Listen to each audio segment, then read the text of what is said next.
What is going on, Wolfpack Nation? Welcome back to the Tuffy Talk live show. We are officially 17 days away, y'all, from kickoff. We are excited. We are ready. And 17 days away is a good day for NC State history for sure, to do a Tuffy Talk live show. That's for sure. You got myself, Lane Smith, Carson, Michael, Greg DeLay, so we got the crew together, excited today. So last week we did the NC State football defense preview, and today we're going to have some fun. We're going to be doing the offense side, even to probably touch a little bit on the special team side as well. Got to give special teams some love as well, the unsung heroes for sure. But with that being said, Greg is finally back from some much needed vacation. So Greg, are we locked in now through pretty much the rest of the year now? Yeah, I was off my social media for the most part for the whole week. So if something crazy happened within NC State, I have no idea what happened. We could have won a national championship and I missed it. I was completely off of socials, and we're locked in 17 days. It's now locked in until the end of June when we win the College World Series. Let's go. I love it. Yep. It's about that time, man. So, and also too, Greg, have you got your tailgate menu picked out yet? The first one is officially done. Yes.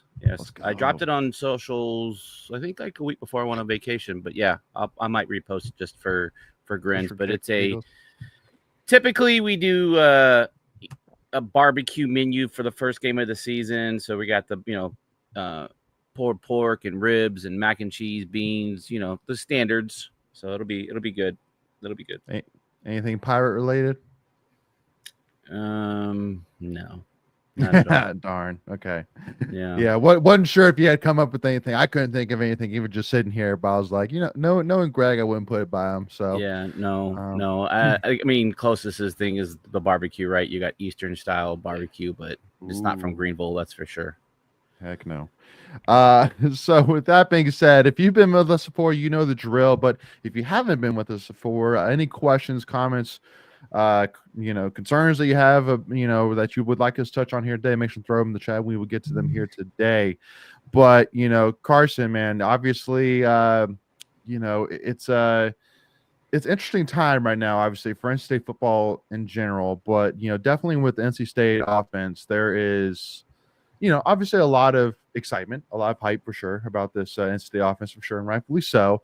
But I mean, the biggest question for me in general for this offense, I want to kind of hear your thoughts on it, is really just who's going to come out of it. Like what's going to come out of it? How's it going to work? With a new offensive coordinator who could use a lot of the offense from a nice system, again, or he could kind of trash it and start from scratch. Now, from what we've heard from camp, it's going to be kind of a little bit of both, but also too, again, like who's going to break out? Like we assume Noah Rogers is going to take a big step forward. We assume Hollywood Smothers is going to be a highlight, but we don't know. We'll talk a little bit about breakout thoughts today, but would you say kind of in general, Carson, the biggest question about the offense is, just really, which way are things going to go from an offense standpoint and from a player standpoint? Yeah, I think the biggest question is just how is it going to mesh together with the new players and the already existing players, right? Because we know how well the pre-existing players play together with CJ and Hollywood and Noah Rogers been playing together, Justin Jolie, right? But how is Jonathan Paylor going to mesh together with those guys? How are guys like Duke Scott going to play? Yeah, and Michael, are you excited about anything in particular about the Cincinnati State offense? I mean, I'm excited for a lot of things. Yeah, I think you have to be excited about having a returning QB for the first time since 2022 with Devin Leary. Obviously, that didn't end great with him, but I was trying to look it up, and I'll have to bring it up later when I find it. But the years where Dorn has had a returning QB have been some of the best years. When you look at Ryan Finley, and you look at I think the year 2 of Brissett, Finley, and then Devin Leary. Those are really the three guys that have been returning starters. Non-injury years, obviously. But I made that stat. If you look at all those years, his worst year out of those where he's had a returning QB was in 2015, and we won 7 games that year. Yeah, that was Brissett. Yeah. But also too, as well, and Greg, this is one thing with that. So we take that. So the returning QBs is usually a pretty good starting point for Dorn. But also too, as well, you add in a stat that we've also talked about before, which is in a year where you would consider it a struggle, that following year, Dorn does usually a really great job of having a bounce back year. So, I mean, would you say that you take A, you take B, and you equal C, that both things could be true and build momentum for the season?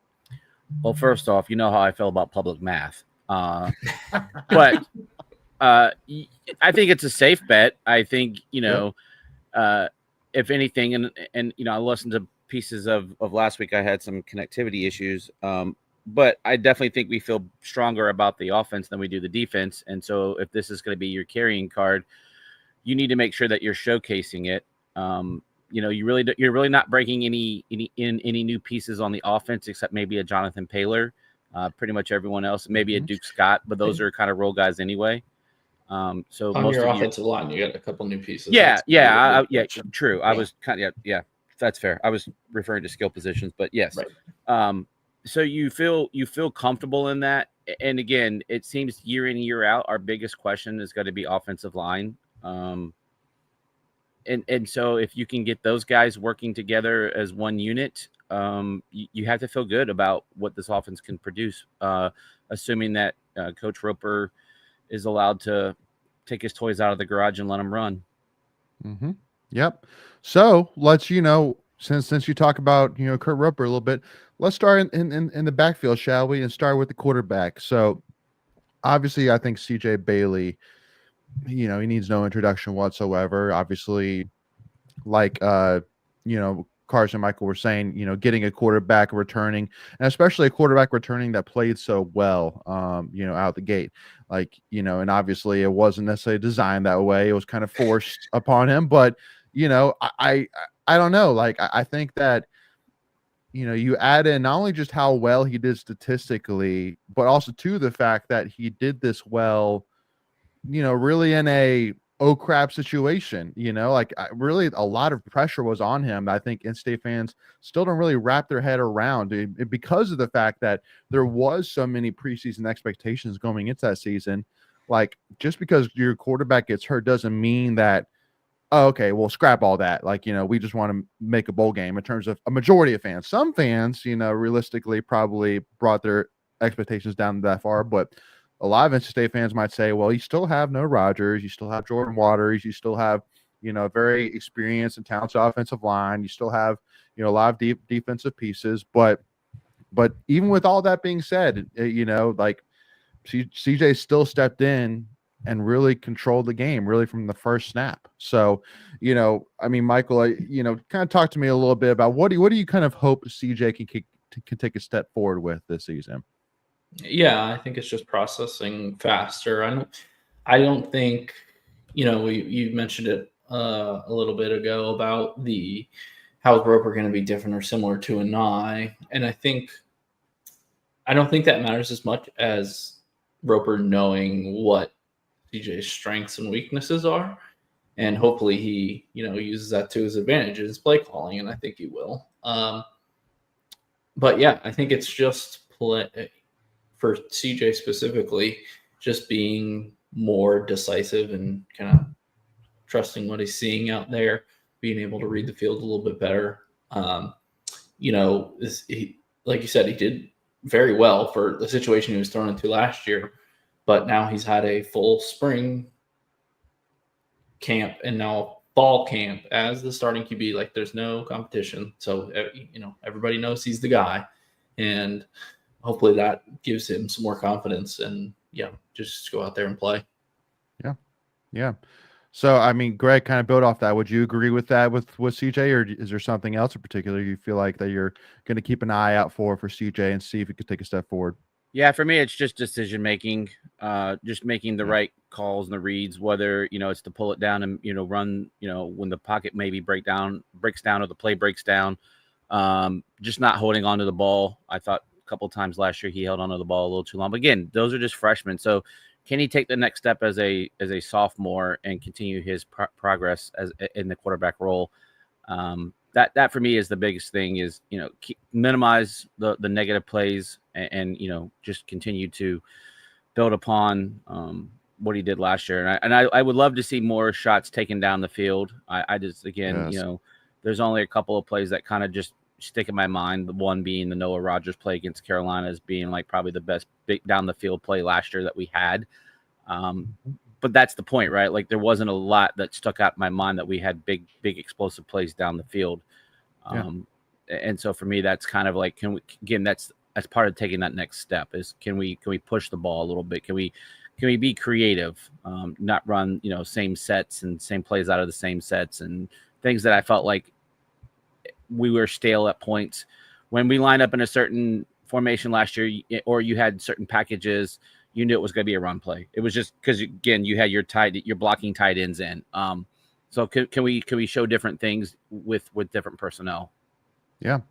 And Carson, obviously with CJ, out of high school, out of Miami, Florida, he played with one of the best high school recruits in the country at the time, and probably right now one of the best college football players in the country right now, and Jeremiah Smith, a wide receiver out of Ohio State. And Jeremiah's a guy like that. We don't have a Jeremiah Smith on our team, but we definitely have guys like him. A lot of a downfield threat with speed and height. Guy like Noah Rogers, Wesley Grimes definitely could fit that mold. Even a guy like Justin Jolie, who's big and definitely has some speed and catching ability that are very useful in terms of getting downfield. So, are you really going to be scratching your head if you don't see at least 4 or 5 deep shots against ECU? Yeah, I'm very much going to be scratching my head, especially if it's ECU. You want to punch them in the mouth early and break their spirits. Yeah, no. Can we make sure that Hollywood gets a carry in the third quarter? Yeah, we need to do that. I know that's low hanging fruit, but those are the things, right? Again, just not being predictable on offense as a whole, not necessarily just against ECU, because I know we'll talk about that coming game week, but we just have to be a little bit more creative, and I'm hoping that's what we get. And I thought that's what we were getting with Anai last year. That was like supposed to be like his specialty, was creating mismatches and motions and all of this stuff, and I never felt. And again, I know last year was just kind of an outlier because the offense was such I don't know if you could all put it all on an eye, because again, it just your plan went to hell in a handbasket really quick when you started getting injuries. Yeah, Yeah, So I don't think think he was an he easy spent all scapegoat. off season, Yeah, prepping for the season with this whatever 5th or 6th year QB, like one of the best that was available, and then you have to totally change your game plan week to week with a true freshman QB. So yeah, it's there were definitely issues, but like you said, it was a tough situation for all involved. So, but to the point, just to get bowl eligible, I Right. that was the thing, and like from the get go, CJ took the assignment and ran with it. He didn't back down from the challenge, and so that's what you kind of want to see. It's like when the mama bird throws the bird out the nest, and you got to fly or you got to crash into the ground. And I thought, given everything, CJ handled himself and then got better as the year went along, and with his game against Carolina showcasing everything to that point. And I think that you mentioned it. You could see him get better game by game. By the end of the season, he was much better at the end of the season. And that's exactly what you want to see from a freshman QB, even if he's not going to be great. And that's nobody's expecting to come in and be great. But some of those early games. I mean, I'm not even his first start was against Clemson, so that's not really fair. But that NIU game, that was NIU not had just great been game. NIU had just beaten Notre Dame as well. I mean, they had a good defense. And if you review all of CJ's games, pretty much, after Clemson and NIU, Wake, I think he played pretty good against Wake for the most part after the Grayson incident. I mean, he played 2 minutes in the fourth quarter of that game. Mm-hmm. Something like that. Yeah, it was minimal. Syracuse, he played good. We had a lot of turnovers, but none of them were really his fault. He got sacked for a fumble. That was a freshman mistake. He stayed in the pocket for too long, and then the interception, it bounced off of the receiver's hand. Well, and also too as well. I mean, and T. Corral says it right here, saying, "I agree with Greg. Agree with you, Greg. So tired of short pass, short run, short pass, run, and all of a sudden we're on fourth down. Here's my thing as well, and we kind of talked about with the deep shots. It's like the deep shots is really what helps everything. It helps the run game. It helps force the safeties to not cheat up and stack the box more.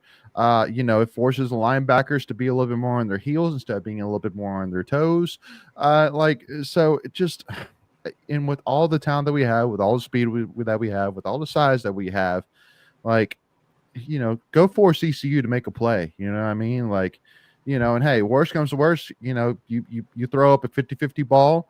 And if it gets picked off, I mean, it's basically, a punt, unlike, if it's a short pass and it gets tipped and it gets intercepted, then it's only 10 yards past the line of scrimmage. You see what I'm saying? So, but again, if you give me a 50-50 ball with almost any corner in the country versus a Wesley Grimes or a No Rodgers, CJ should take that shot all day and twice on Tuesday. So, well, plus you have a chance of getting pass interference. That's the other thing. Again, just absolutely. And I think we have really good wide receivers. I mean, Noah's pretty tall. I think Keenan Jackson's fairly tall. So you've got guys that could potentially go up and high point a ball. Especially against some of these smaller DBs that tend to play these days. But I want to be creative. I want to put ourselves in good positions. And again, all of that, it's every level of the offense, right? We can't get ourselves a holding call on first or second down and put ourselves behind the chains. Can't take sacks, those things that are killers. And it only takes one holding call in the game in the first quarter to kill a drive, and then that be the difference maker of losing a game. So you just got to be on top of it at all points. And I'm cautiously optimistic about this offense. I'm tired of being so bullish. I do definitely think we can be really good on the offensive side of the ball. I'm not going to put stock in the first game. I'm not going to be okay, win or lose against ECU. Whether we go hang 50 or score 10, I'm not going to be okay, this offense is going to suck all year or be great all year.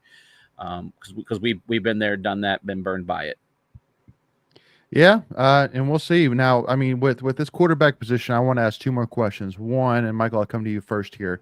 5 of the last 6 games that CJ played in, he had at least 9 carries or rushing attempts in 5 of the last 6 games. Do you feel like that should be what should that is what should be expected? And just like his preacher man saying, he's put on some weight, add some weight to his 6'6" frame, but with the concerns behind him, which we'll talk about here after this, like there's definitely a positive and negative for both sides of the argument. Yeah, I think you'll probably see less design runs and less reads. I thought that was certainly one of the areas CJ struggled with when it was an option play, whether to pull it or give it, or if it was even an RPO with the pass element in there. I thought a lot of times he'd pull it and really have nowhere to go, and then just taking unnecessary shots. So I would like to see that kind of either him get better at that, or Roper kind of take it out of his hands and either it's a handoff or it's a pass or a play action. And obviously you're going to have some because you got to keep the defense on their toes, but just to try to limit that or see CJ take a step forward there. I think that will definitely help because like he's definitely put on some weight, which is good. But he still looks pretty slender out there, being 6'7" or 6'6" or whatever he is. For me, look, last year his best rushing game was no doubt was the Georgia Tech game where he ran for almost 100 yards and 3 touchdowns. And 3 touchdowns. Yeah, I mean he ran for 83, so it wasn't quite 100. But those were plays where the play broke down and he had lanes. I think he's more effective in those situations than like Michael was saying in the those mesh option plays. There's just for me there's not enough positives in those. He's not breaking one off for 450 yards. He's not Lamar Jackson, and he won't be the first to tell you that he's not. He's Lamar Jackson, and so you're getting 3 or 4 yards of cloud of dust and potentially your quarterback knocked out for the game. His best plays are when the everything is spread out and there's nothing there, and he has a lane and him take off and then get down. Those are his best running plays, in my opinion. I thought, to that point, he exactly. I think he was really good at reading when it was a pass play and reading when to take off. I thought he was really good at that. But the options was tough. Yeah. Well, and Greg, to kind of finish up this quarterback topic, we kind of already mentioned it a little bit, but what are your thoughts about the depth behind him? Obviously Lex Thomas seems to be the presumptive backup, and then you still got true freshman Will Wilson coming in, 4-star recruit who came in. So, what's your thoughts if knock on wood, some were to happen? What would be your confidence level in Lex Thomas or Will stepping in? Yeah, the first thing I kind of want to do is when was the last year we had a quarterback play every snap? Because 12, to me, 12 games, yeah, maybe Finley. No, Leary played in 2021. We went 9-3. He played all 12. Okay, so he was the last one. So 4 years. So this is where I'm going with this. It's been 4 years since we had a quarterback complete a full season. We're due. Yeah, you're going to take it that way. So the second thing I'm going to say is in Thomas's I trust. Right, so if he has those genes of a Drake or a Thayer. Oh gosh, Thayer, thank you. I just totally drew a blank. In those regards, this is the 3rd year that Lex has been in the system. So you kind of feel good about that. He has an understanding. Obviously, you don't want to have to burn a red shirt on Will. But again, it's this. Every position is a year-to-year proposition. So at this point, I wouldn't even, whoever's the best player, you just throw them out there because there's no guarantee that a player is going to be with you for 3-4 years. But to all of that, yeah. It's just because they haven't. I feel like Lex has had a couple of snaps in college football, maybe 25. Not a lot. Touchdown against Clemson. Yeah, it was like their 3rd stringers, but still.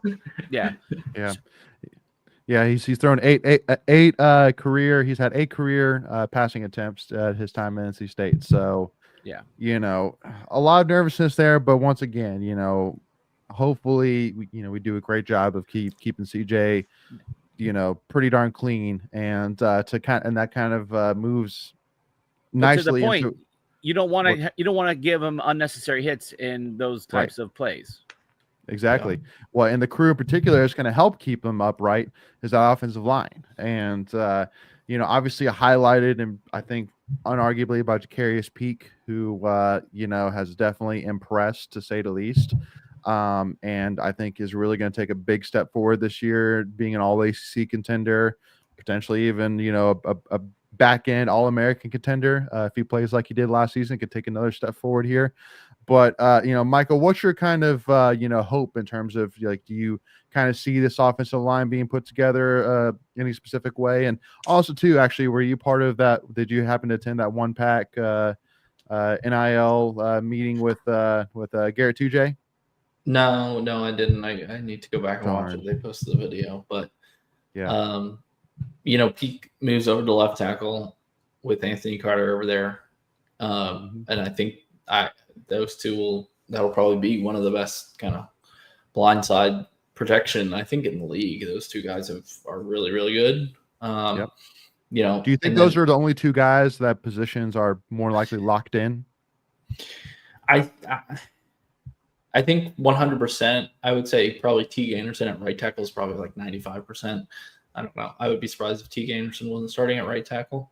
And then you've got your center and right guard, which that's been discussed and who's going to start there. You've got Spike, freshman, and Jalen Grant, transfer from Purdue at center, and then a right guard you've got kind of Kamen Smith and Val Erickson. Those guys played a little bit last year towards the end of the year, so you kind of assume it's going to be one of them. So you definitely feel better about the left side than the right side. Just from an experience standpoint, more or less, right. not necessarily talent-wise. Yeah. Right. Well, and it really comes down to just like T-Crow was saying, a QB finish season, you need an offensive line to be a strength, and we are supposed to be good there, which, I mean, I think a lot of it comes down to, I know, Greg, we kind of talked about this offline a little bit, but a lot of really my confidence really comes from Coach 2J. I mean, just really like you're even saying, like listening to that guy, like he knows his stuff for sure, and has a lot of pride and passion in terms of getting these guys ready. And pretty much for the 2 years he's been here, he's done a really great job putting together a really solid offensive line, top third in the ACC offensive line both years. So why can't he do that again this year? And I think he even said, and correct me if I'm wrong, Greg, as well, but I think he even said this is the deepest offensive line room he's been in his career. Yes. For him, it's just figuring out who the right combinations are, and I think that's gonna, to what Michael was saying, the two main positions there seem to be center and right guard. And then he's just trying to figure out like who's going to be his swing person. Again, because there is a lot of talent there.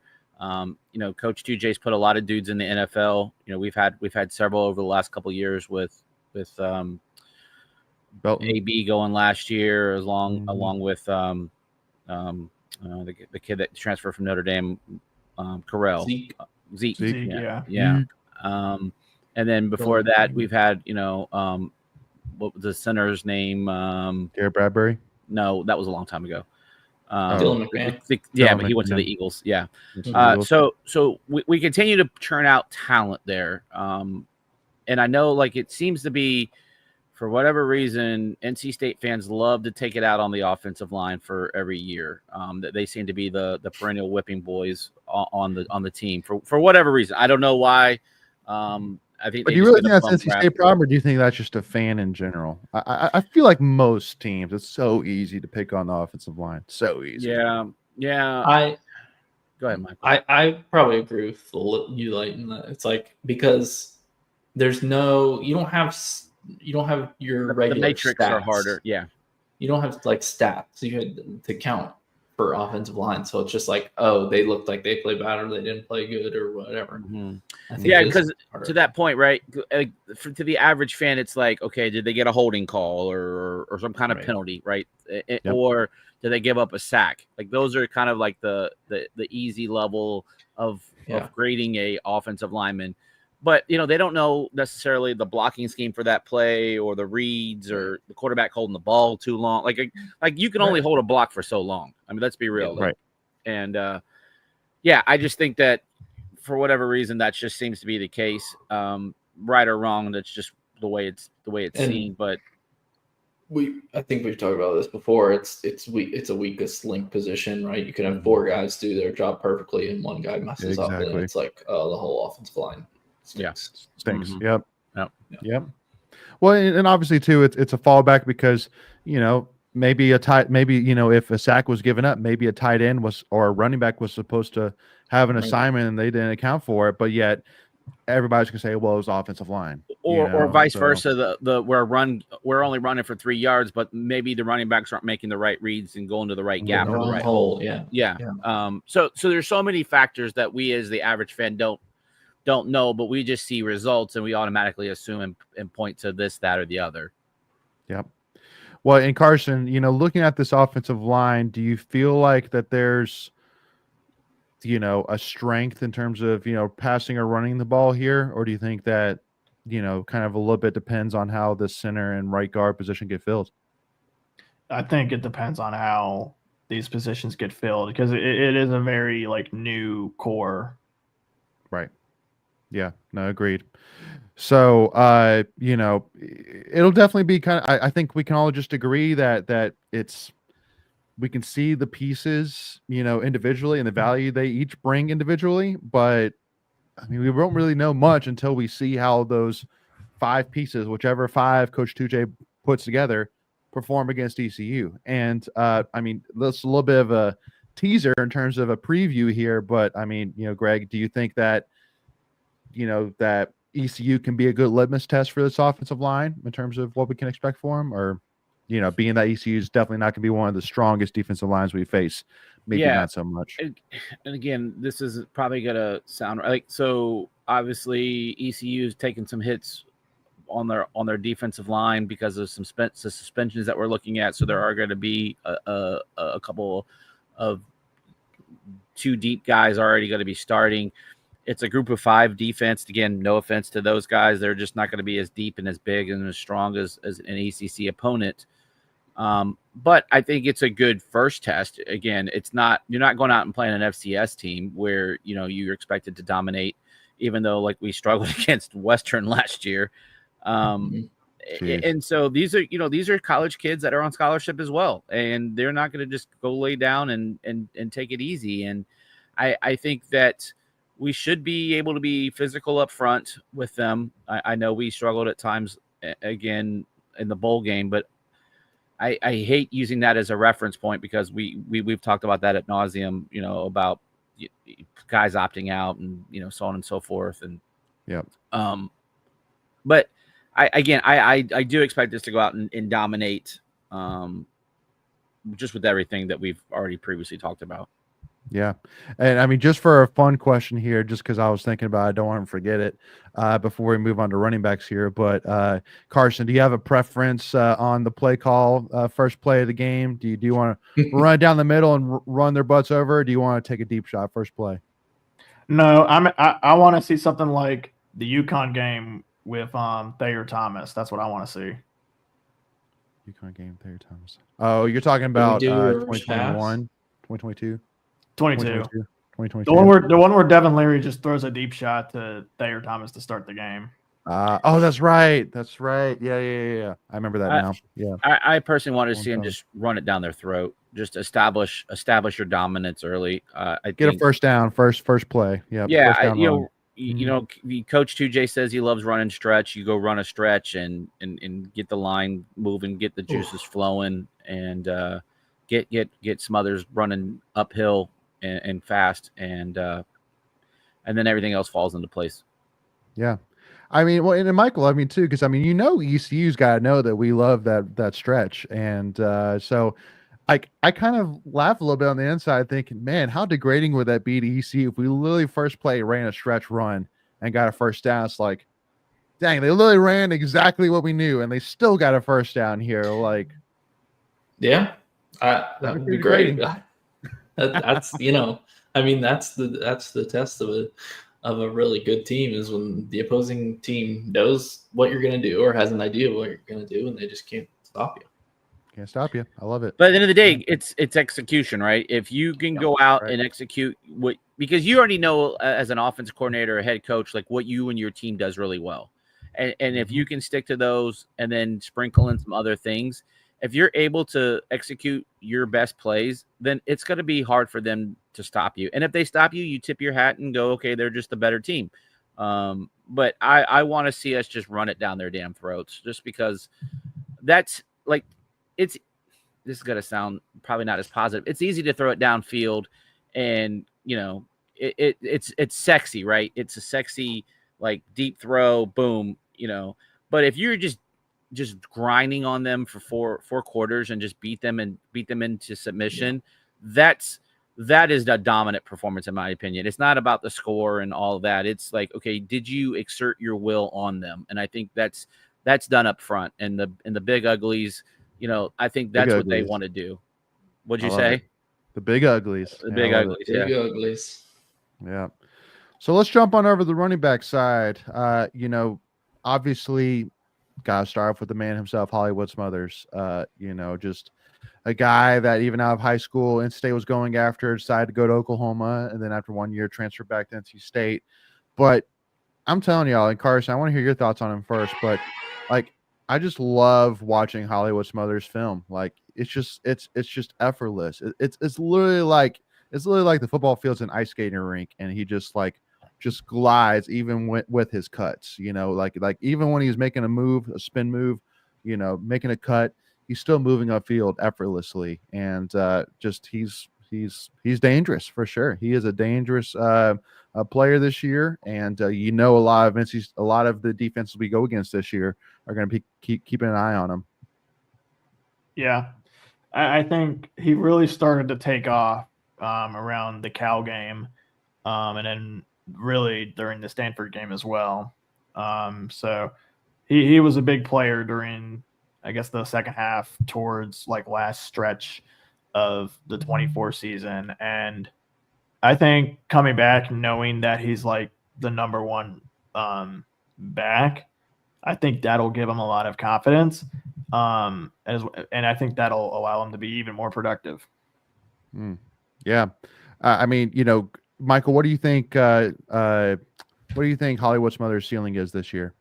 Can we finally get our first 1,000-yard rusher since Reggie Gillespie? Yeah, I think he definitely has the capability. I feel like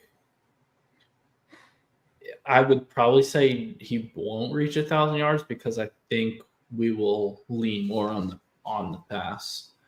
I think Roper, you look at Roper's history, he likes to throw it around. I mean, I think when in that 2022 season, when, we were down to Ben Finley, and Tim Beck had left, and so Roper was calling plays in that bowl game, I think he had Ben Finley throw the ball like 50 times or something.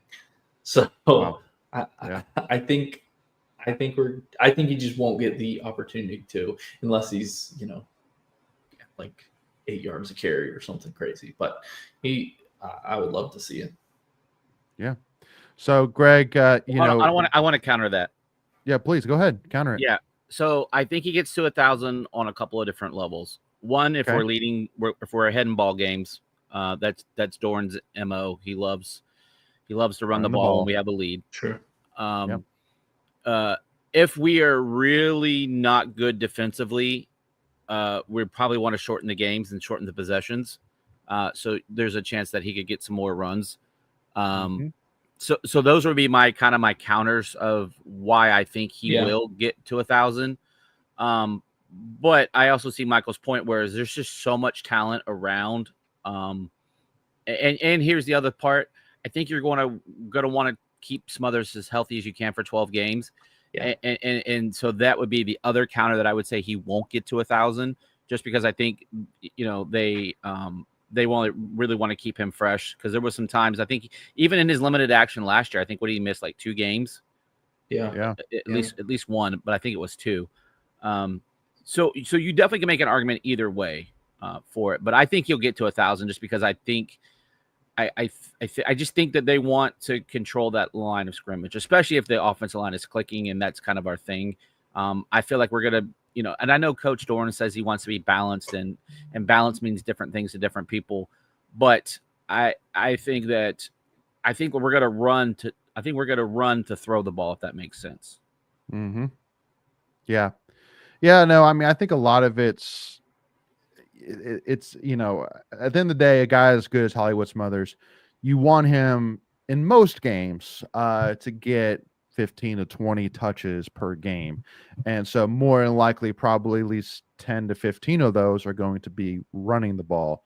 Mm-hmm. And so again, just a lot of it comes down to, again, what's Kurt Roper's philosophy, how much input does Dorn have on it, and also to how well do the other pieces of the offense do, and how good does the defense do. Again, there's so many variables to that, but you got to think in the back of Dorn's mind that he's got to think about the fact that he hasn't had a 1,000-yard rusher since 2018. Like that's got to be eating at him a little bit to be. I mean, it's just like, especially because, like you said, Greg, he loves to be balanced, and I think having a 1,000-yard rusher, is a 90% likelihood that you're going to have a pretty balanced offense if you're able to achieve that.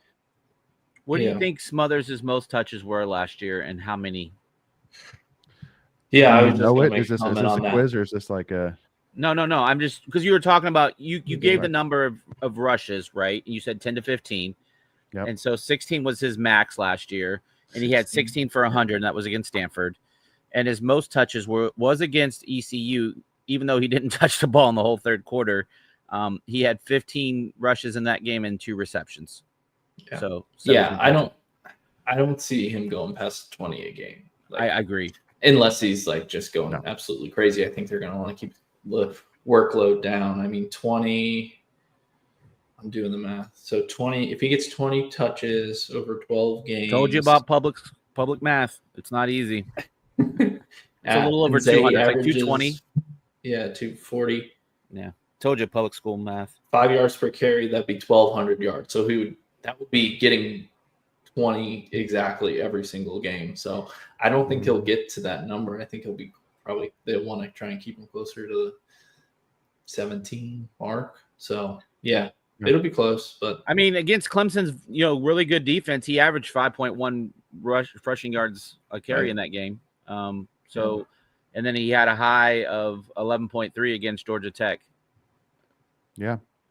So, definitely I feel like it'll definitely be like he'll definitely be very involved from a pass perspective. You definitely probably expect he's going to get probably 3 to 4 targets a game, probably something like that. Give or take, depending on how, obviously, depending on the opponent, the situation, things like that. But with how dynamic he is and how reliable he is catching the ball, you got to imagine he's going to be around that target goal per game. Again, depending on how it goes. But you know how many fumbles he had last year? 0. No, he had 1.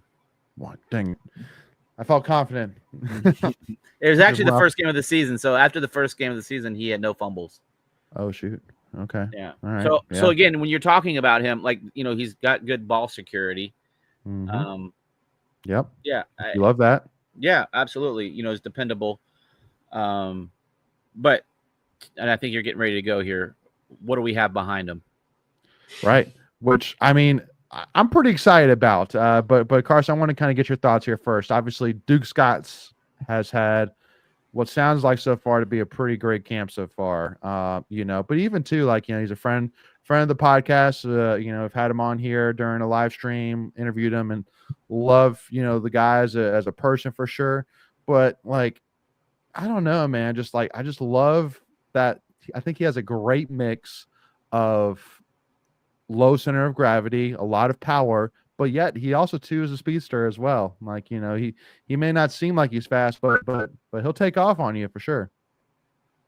Yeah, I mean, he was so good in camp that in the spring, Kendrick Raphael realized that he was going to be the third string and transferred out. So bad he had to go to the West Coast. Right.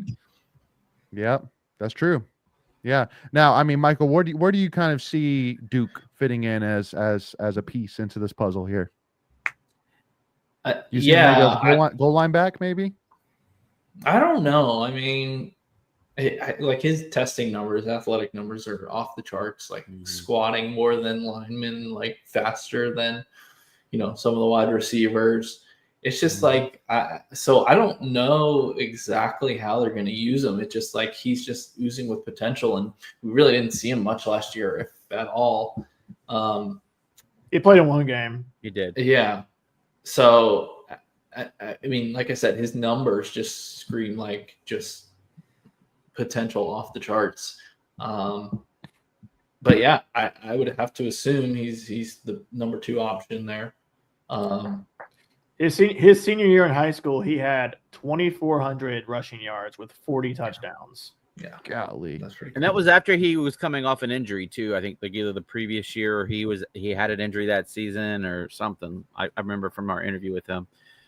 That's wild. You also look at their sizes; they're basically the same size running back. Right.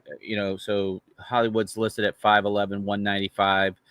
Duke is at 5'10", 205. So they're essentially the same size guy. But to Michael's point, I think very different. Correct. Yeah. Where Jaden has, I was at the scrimmage in the spring, and I mean, his legs are just tree trunk. 1 inch shorter, 10 pounds more, and that 10 pounds is probably all muscle. Probably. So yeah. Yeah. All in his quads. Yeah. My only thing is I just don't know how he projects as far as catching footballs out of the backfield.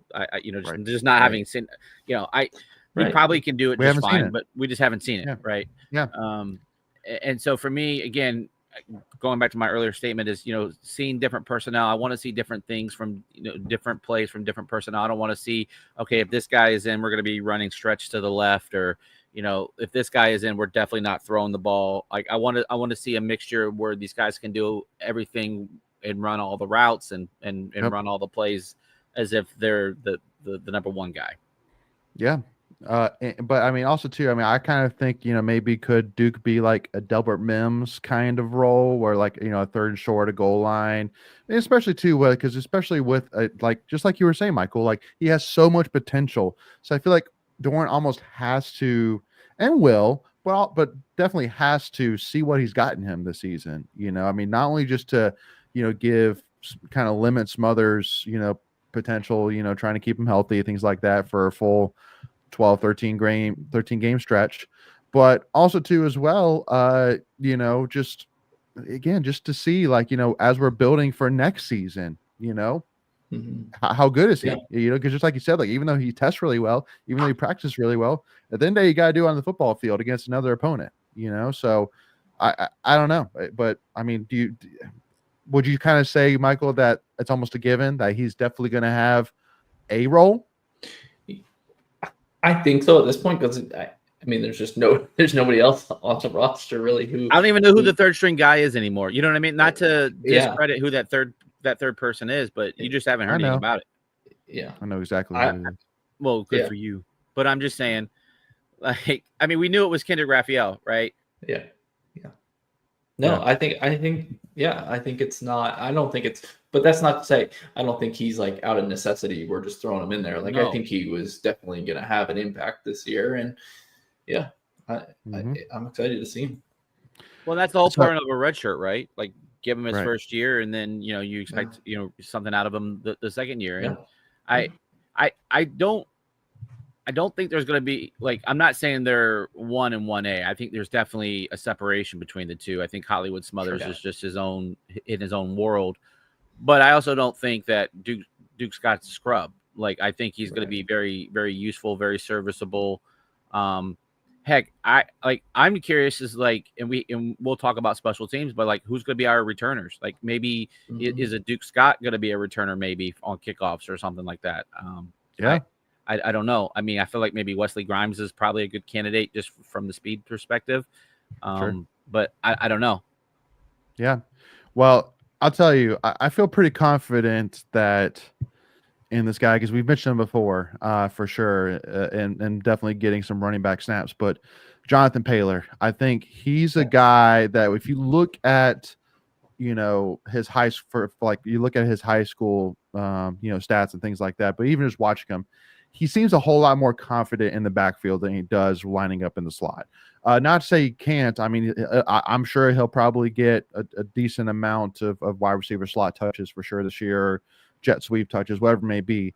But just watching him, it just a guy like that's as athletic as he is, a guy that's kind of like a Nyheim Hines like build, just get him the ball and let's see what magic he can make. Kind of like exactly with Hollywood Smothers, just a year younger than him. But also too as well is that I'm one sitting here saying, what's the easiest way to get a guy the ball? Hand it to him. And so that's kind of where I'm at, is like, hey, listen, if you need a change of pace, like if you need, like maybe Hollywood Smothers is a little banged up, like, you kind of want to take some off him a little bit, or maybe he's just not playing his best. Give Jonathan Paylor a couple of handoffs and see what he does. Now, I mean, hopefully we can find that out early in the season and he can really, prove, because I think that you don't do it, because you have to. And this really goes back to Chris's comment here earlier saying it's kind of nice that we don't owe anyone touches this year. We wasted so many plays forcing the ball to Kevin Concepcion and handing off to Jordan Waters last year when there were better options. So that's the thing. I think for every single player this year, just like he's saying, there's nobody that we have to give them the ball or we owe it to them. Every single player for the most part has got to earn touches this year, because there's a lot of options this year. Hey, by the way, I just want to circle back. So when I was looking at Duke Scott's stats, I had him listed as 205. That was actually when he came in on his signing day. I didn't realize there was a different page. He's actually up to 215 now. Okay, that's awesome. Yeah, they updated him just like last week. Yeah. So to the point what Leighton was making, that is kind of Delbert Mims's ish size. Anyway, I'm sorry. I just wanted to correct that. No. Yeah.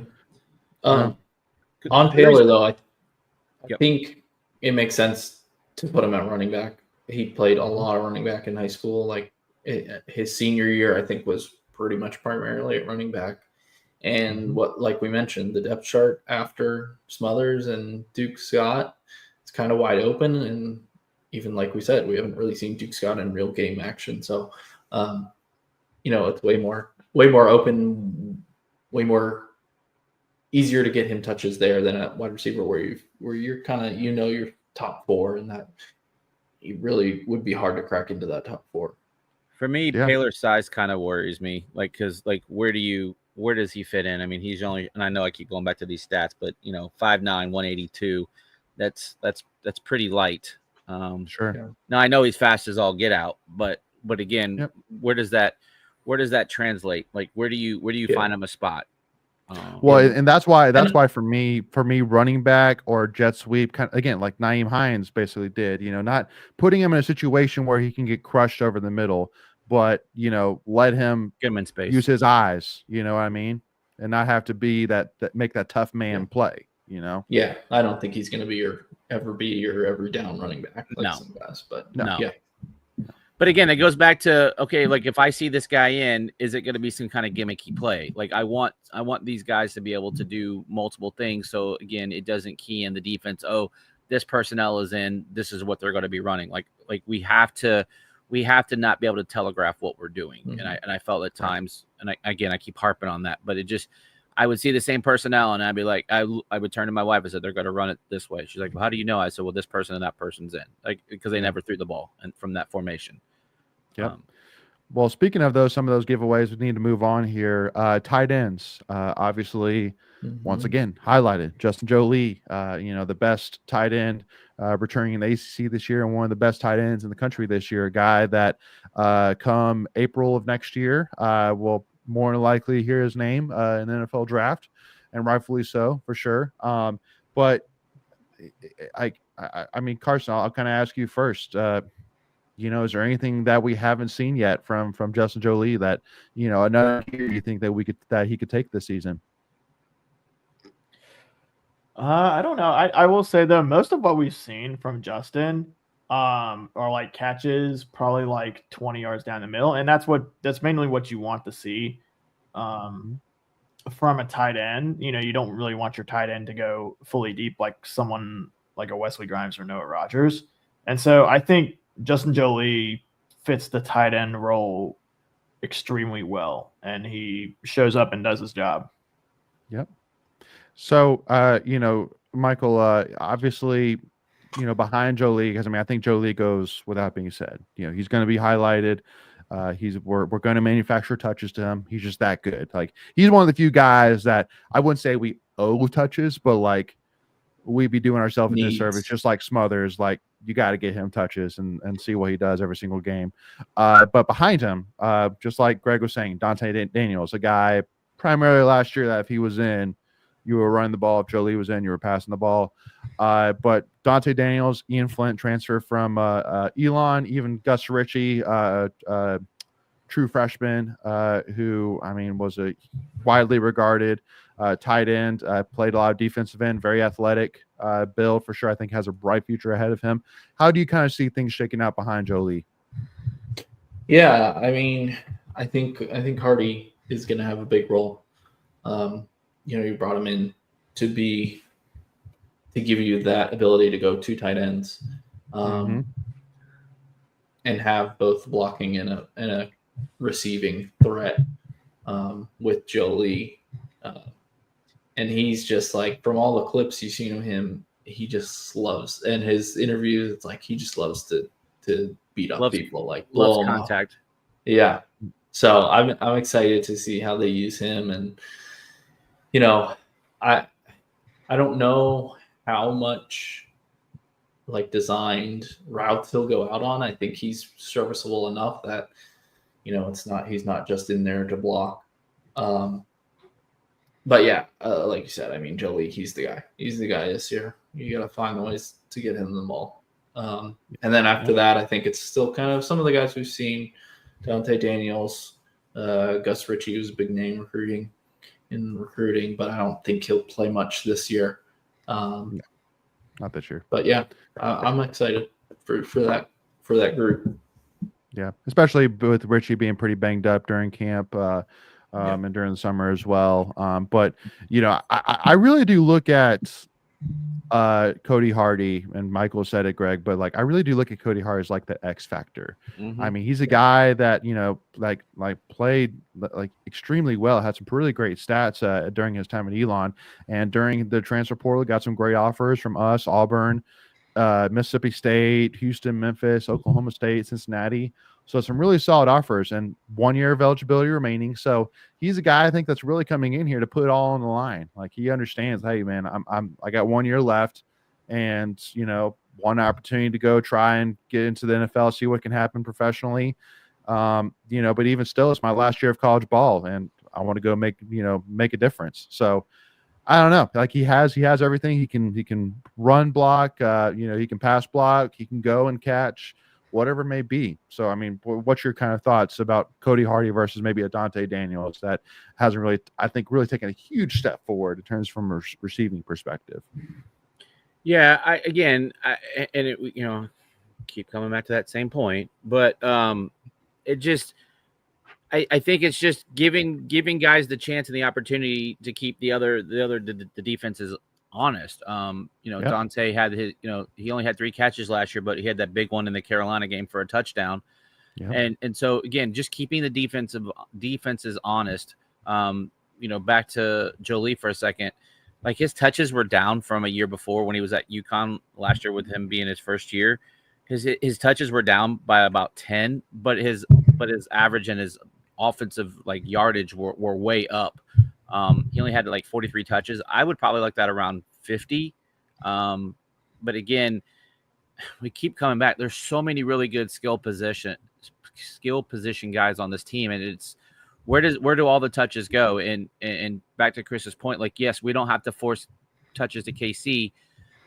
So maybe there's another 4 or 5 there for Jolie, maybe another 7, 8 to Wesley Grimes, another 6 or 7 to Keenan Jackson, another 10, 15 to Noah Rogers. I do like now we'll be able to spread the ball. And again, if you spread the ball, and find the guy that has the mismatch or the best opportunity. That's where I think we're going to make most of our money, because they're not going to focus on KC like they did last year. Right. So I'm excited. I think our tight ends, have the ability to be a really valuable part of this offense, especially on third downs. I'm excited. I think the tight end position is going to be, when we look back at the end of the season, it's going to be like, okay, tight end was very, very important to this offense. Yeah. Now, jumping on over to wide receivers, and Carson, this is one position that I'm very excited about for sure. And I think that hopefully, this is, the year where the seed that's been planted, over the last year or two, that finally starts to sprout and really start to go this year. But no Rodgers and Wesley Grimes, I think, highlight this position. But I mean, one thing to keep in mind is that with all the guys that we have returning, we only return 5 touchdowns from last season between these wide receiver crew here.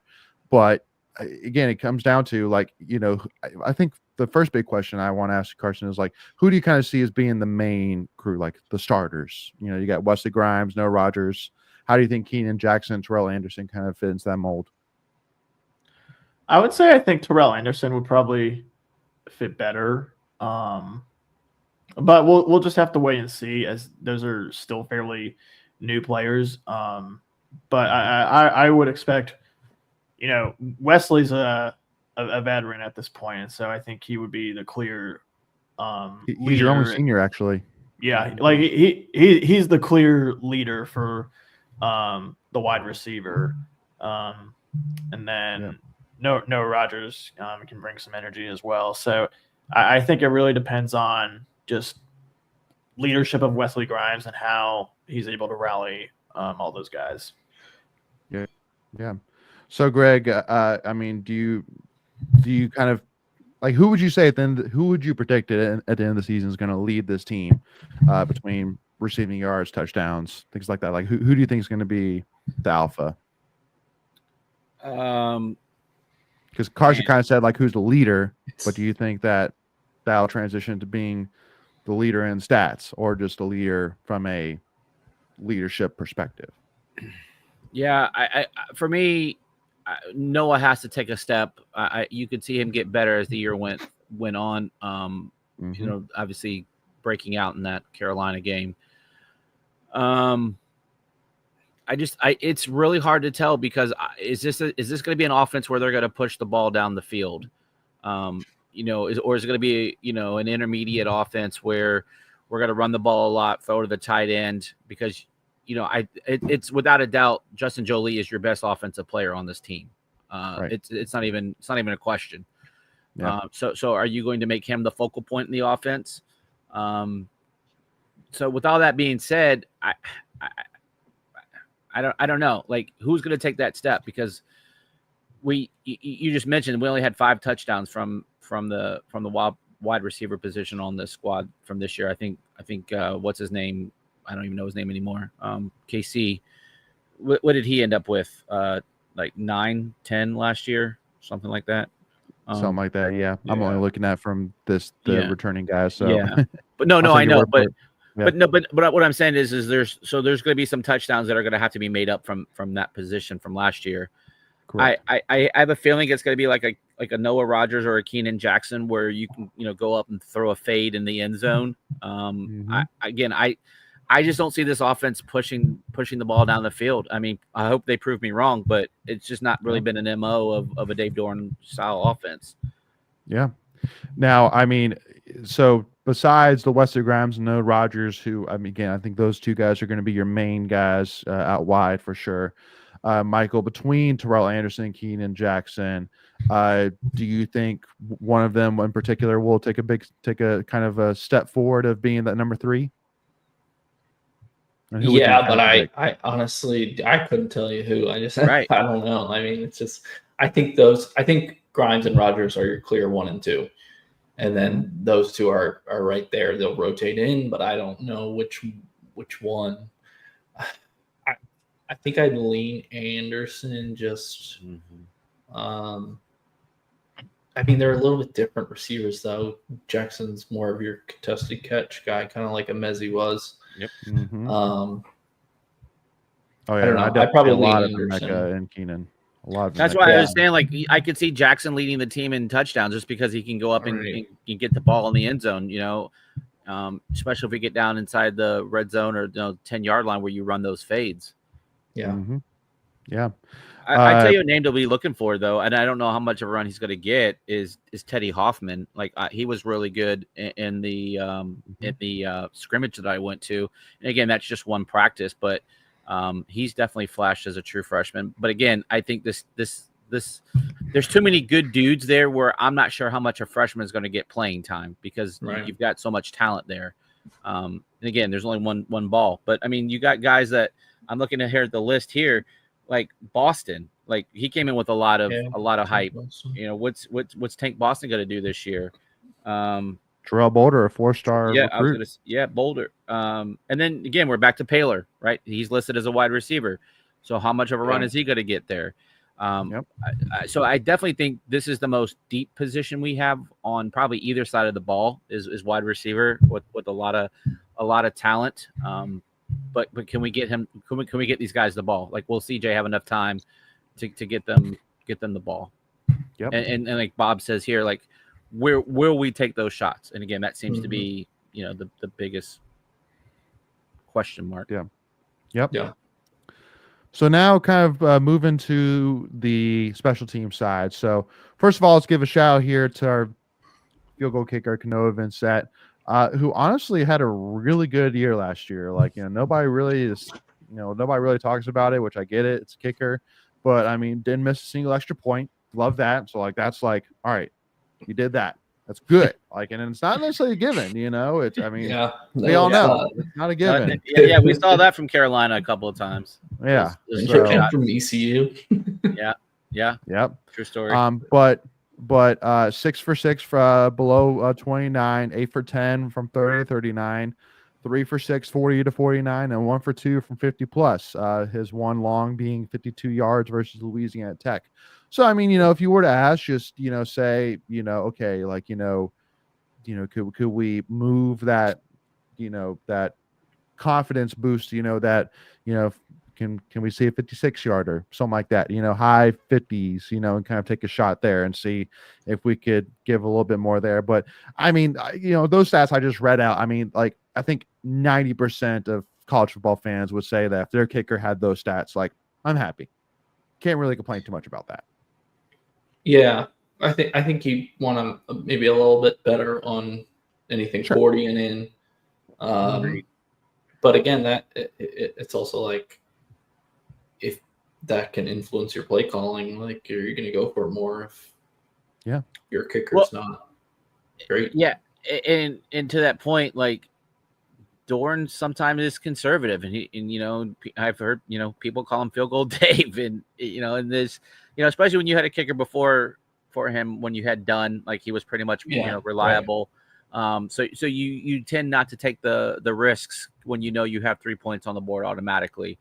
I'm with you, Michael. I would probably like the 30 to 39 being almost automatic. For me, as a college kicker, you should be almost 100% inside 40.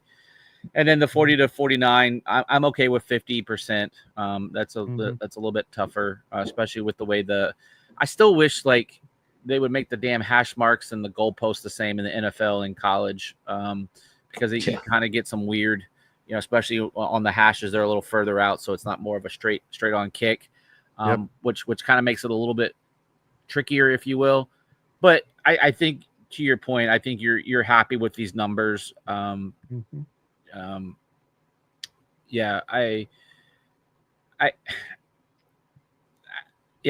okay. It's hard when you had Christopher Dunn for 5 years or whatever it was, and he's the standard, winning the awards that he won, and they can't all be like Christopher Dunn, but these numbers are solid. I mean, you'll take these. Yeah. And I mean, it's fair to assume, like, again, like, we're like, all we're saying, Gano is just like, come in at that mark and plus 5%. Just get just a little bit more. But here's the thing: he didn't lose any games.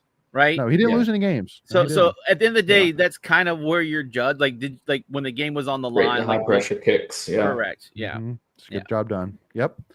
So, and then obviously, Caden Nooncaster on the punt side, senior guy that's, once again, really kind of picked up with this little punter we've kind of created over the last 10 years or so. Not, necessarily calling us that, without having all the stats in front of me, but I'm looking at Caden's stats being like, I mean, he's as deadly as anybody when it comes to, getting inside the 20, when it comes to distance, when it comes to hang time, like he's got it all. So, I mean, like, I don't think there's really much to be said besides Caden, besides just keep it up, man, and love it. But I mean, like, would you say, like, if you were to kind of compare him versus the other punters that we've had at NC State recently, besides maybe AJ Cole, where would you kind of put him? Like, do you think that he's up there in terms of some of the all-time great punters over the last 10 to 15 years, or would you say that more of the average side? I mean, when you have Trenton Gill and AJ Cole, those dudes are NFL type dudes. Will Bauman, even Yeah. I think he's really good. I know they had a guy when I was at the scrimmage. He was punting pretty good. I don't know his name. I'd have to look at the roster. It's one of those positions where you really don't want to know your punter's name. Right. Exactly. You don't want to have to even wash his jersey or pants at the end of the night, Right. Right. Yeah. Yeah. I think it's his job. I haven't heard anything different, but for sure. Yeah, we always seem to do really well in the kicking and punting things. Like our special teams is usually pretty solid. The one thing I would like to see us do is maybe block a few more field goals and punts and all of that. That's not something that we typically are known for, unlike a Virginia Tech team. But it goes back. I think a lot to Warren's conservatism, right? Would you agree? Yeah, like not giving up a 15-yard roughing the kicker penalty. Yeah, so you're getting the ball, so like I'm okay with that. Yeah. Yep. So kind of wrap this up, Carson. I want to hear your predictions. Who's going to be your kick returner? Who's going to be your punt returner for this season? Kick returner, I think I would probably go Wesley Grimes. And then punt returner, I think Jonathan Paylor. I mean, it would be a really good way to get him in that system and get him some minutes, or not minutes, but reps. Reps. Yeah. Yeah. Yeah. I think, Paylor is very athletic, and I think, for punt returners, you need that kind of athleticism, and Paylor can sort of do it all. So why not? Yeah. Greg, what's your prediction? Yeah, I'm 100% on board with Carson there. You have to have two guys back to kick. So maybe, like I said, Duke Scott earlier. Again, you typically don't want your first string guys doing those types of things, because if there's an injury there, we don't want to have to lose a guy, especially on special teams where it can be kind of wacky and weird and getting lit up and I'm good with those. Yep. Michael, do you have a different prediction at all, or do you kind of line up with Greg and Carson? I think you'll see Hollywood. I don't know where, if it's kick return or punt return. I just think he's too electric to not at least put him back there some of the time. But yeah, I don't know. It'll be some combination of Hollywood, Paylor, Grimes. Yeah. And we have a history of doing that too. I'm not against like putting your first string guys out there. I just don't like it necessarily, just because like it is an important, like starting field position is huge, right? Like it's, when you look at statistics, starting the drive from the 25, 20-yard line, vice the 30, 35, your chances of getting, again, we just talked about field goal kicking. You don't need as many plays to get into field goal range as you do, when you're set up further in the hole. But I just don't like the risk. Especially like with a Hollywood. Like if we had 4 dudes at running back, I'd be like, okay, yeah, go for it. But those are just unnecessary plays that, But again, Nyheim Hines made a living at it and got to the NFL. With his special teams play. Yep. Yeah. For me, I actually would go opposite, preferably. I just always like to have a little bit more experience with the punt return. Just, in my, just from my short-term expertise level, punt catching is always a little bit more tougher than catching kicks. And, but also too, it could definitely be much more of a head game as well, being that your head's straight up in the air and you have these guys running straight at you. They even like within inches of you even sometimes, so just having somebody more reliable that, isn't going to get in his head too much, that just catch the ball. Like the end day, like, and also shoot, don't be a superhero. But like at the end day, just catch the ball. Yeah. Like, if you're that's why I think you've seen that more with Doran. I mean, Thayer Thomas was a punt returner for a while, and we definitely had better, faster guys back there. Yeah, he's more of a hands back guy. there, but Thayer just would never drop one. Yeah, just like, you maybe not giving it to a freshman who's trying to make a statement, so maybe he's a little less excited about doing a fair catch just to try and pop. So because he's not going to pop as much if he's just doing fair catches, but at the end of the day, like he will, but just anyway. So but to kind of wrap it up, Carson, breakout player of the year this year on offense, who are you going with? Jonathan Baylor. I like it. Okay. Greg, who you got? I'm gonna go Duke Scott. Mm-hmm. Good. Michael, what you got, man? I'll go Wesley Grimes. Okay. Yep.